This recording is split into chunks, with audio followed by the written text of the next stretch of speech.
Hello friends, welcome জানাচ্ছি আমার নতুন আরেকটি পর্বে। আজকে তোমাদের সাথে শেয়ার করছি খুব ইজি একটা ডিনার রেসিপি। এটা চাইলে তোমরা ব্রেকফাস্টেও বানাতে পারো। আজকে আমি তোমাদের সাথে শেয়ার করছি ভেন্ডি আলুর তরকারি। প্রথমে ভেন্ডিগুলিকে এরকম করে লম্বা লম্বা করে কেটে নিচ্ছি।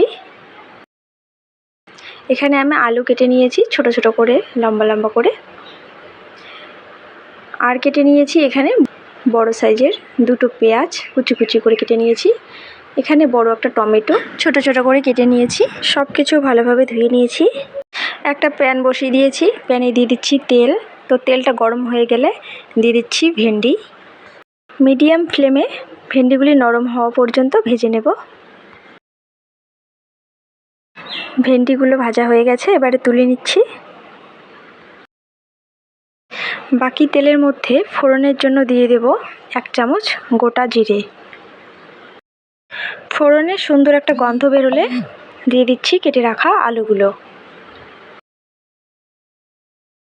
কিছুটা ভাজা হয়ে গেলে দিয়ে দেব কেটে রাখা পেঁয়াজ।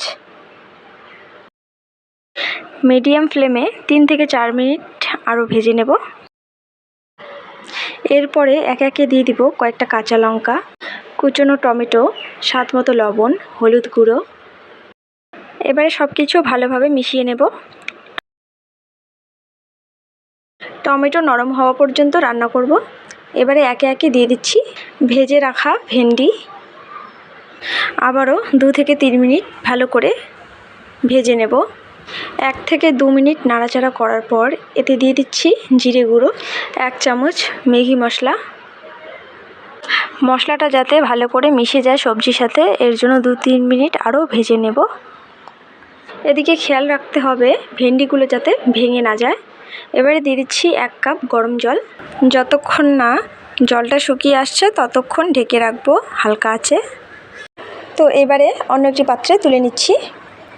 তো আজকের এই ভেন্ডি রেসিপিটা তোমাদের কেমন লাগলো অবশ্যই কমেন্ট করে জানাবে। ভালো লাগলে ছোট্ট একটা লাইক, কমেন্ট আর শেয়ার করবে। তো আজকে এই পর্যন্তই, দেখা হচ্ছে নেক্সট এপিসোডে।